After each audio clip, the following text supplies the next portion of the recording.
Welcome everyone to episode 7 of our series on the Skirmish timeline. This is the Icy Crevasse, which is a little cold, so I'll don my cloak. Now unfortunately, Flax doesn't have any good cloaks or anything like that, so I'll have to hope that she could find some other way of keeping warm. And today we are running Icy Crevasse. Now the Icy Crevasse is set at this point. One is because, like Attack at Dawn, I think of us doing it at around the time that we are helping to gather the Rangers. And we take care of Forochel after we take care of the North Downs, which is why I am doing this after Attack at Dawn. But there's another reason for the timing here, and that is because this feels very much like a winter skirmish. Now, I know you're thinking that maybe this is Forochel. It's going to be cold and icy no matter what time of the year it is. And that is true.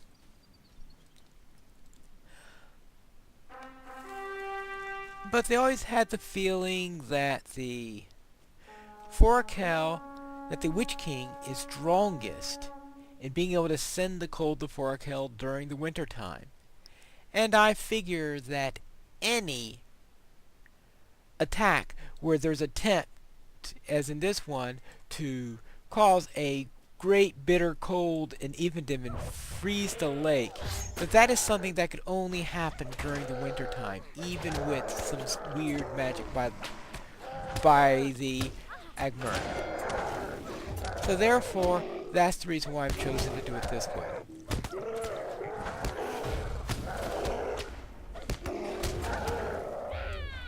Alright. So therefore, I'm figuring it'll have to be set in the dead of winter. And that's the reason for doing it with the time of gathering the Grey Company. Since the Grey Company is gathered right around the time that it's really cold, since it will be when the company's in Lothlorien. So that would make this either late January or early February, which is about as winter as you can get. Because after that, the season starts to change a little bit.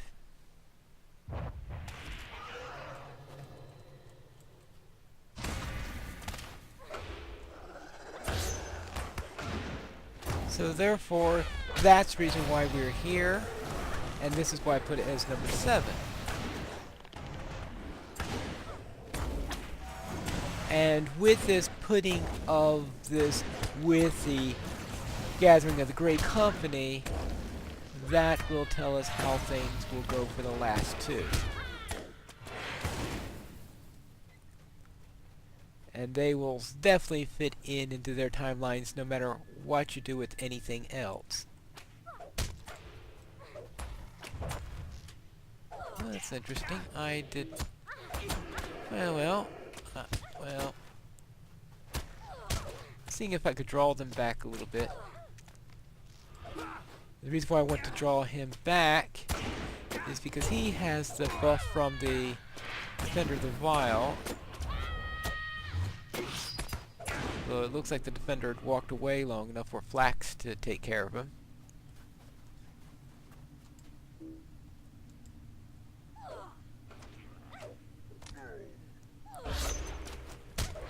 Because the Defender of the Vial gives a defensive bonus to his friends.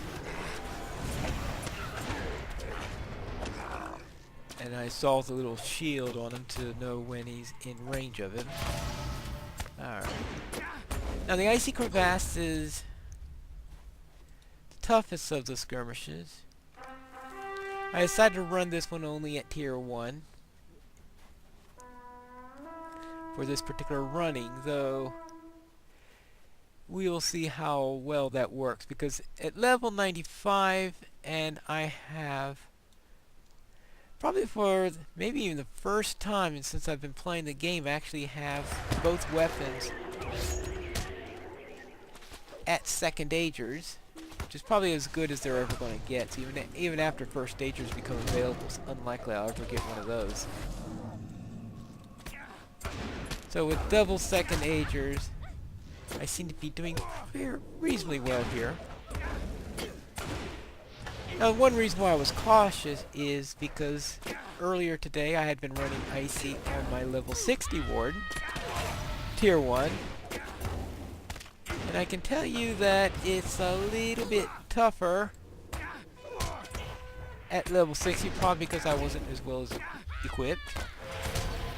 Probably don't have as many of my skills around as I would have here. And I know here I am topped off and I have a full,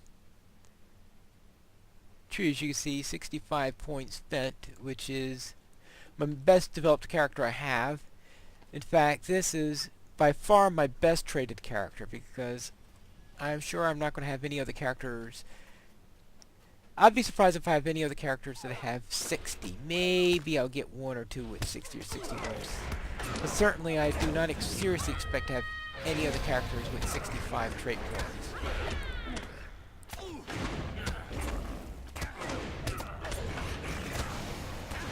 So that's one reason why I consider this to be my main, because it is by far my best developed character.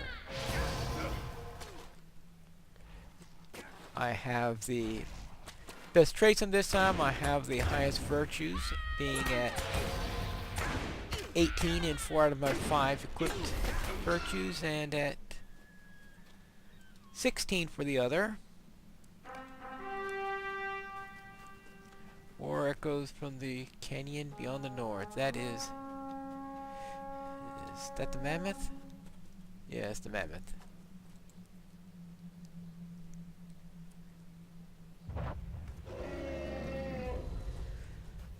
So level 95, better virtues, better weapons, and not getting close to being killed as I was on my earlier run today. Now, what I was doing on my other character, I was working on my encounter deed. I have to get this encounter right here, or I'm trying to finish up all my... In fact, I got the same 2 encounters because I also had the worm on today's run from there. So I had both the run and the... Oh, this is going to be real fun. Fortunately, he needs time to run up here. Nice of you to... Ouch. That's... There. I think that if I'm going to be inside this, it's a good time to be inside. I don't want a... Ouch. I don't want that guy to be in the damage zone. I'm trying to keep him out of the damage zone as much as possible. Okay, he's in the warm zone. Good.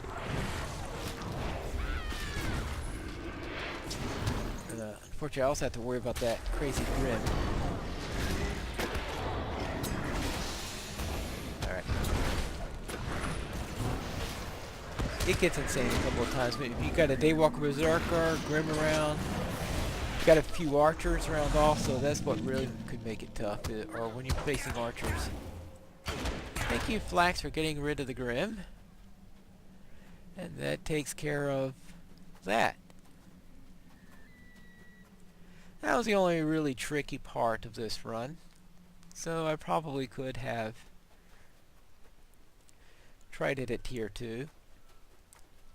The other challenge on tier 2 is that the bosses will get the environment bonus in tier 2 while they don't get it in tier 1. Which makes the boss fight a little bit easier in tier 1. Even forgetting the fact that they would hit harder and be harder to damage in tier 2.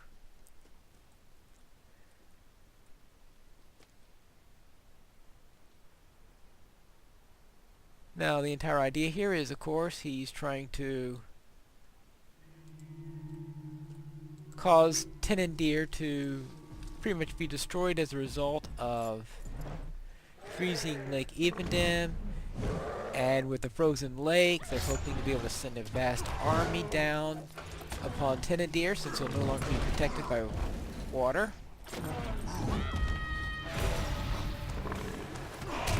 How successful they'll be, I don't know, but our idea is to stop the sorcery that will cause it. As I said, while there is sorcery involved, and that might not require it to be the dead of winter,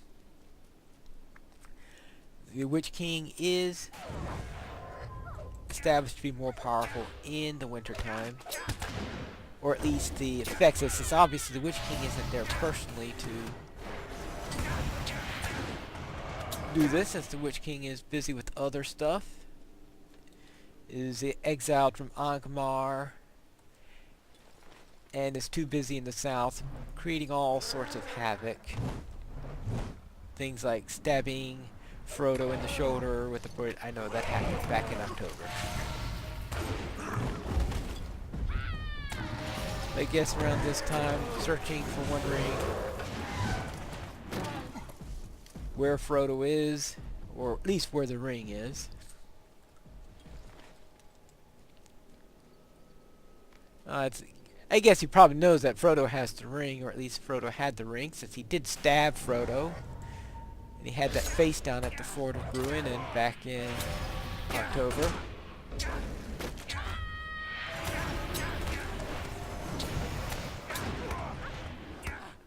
Alright. Alright, this, we'll make quick work of this.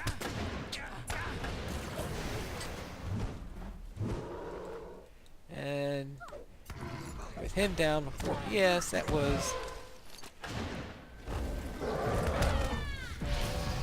Perhaps I could have handled this at tier 2.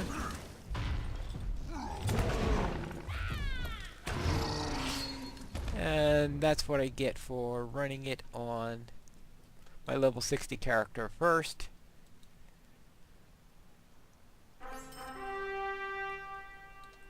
Oh. Yes, I do have to loot the chest if I want to bounty. And of course I might have been able to get some better treasure as a result, because all I got there were a couple of bounties.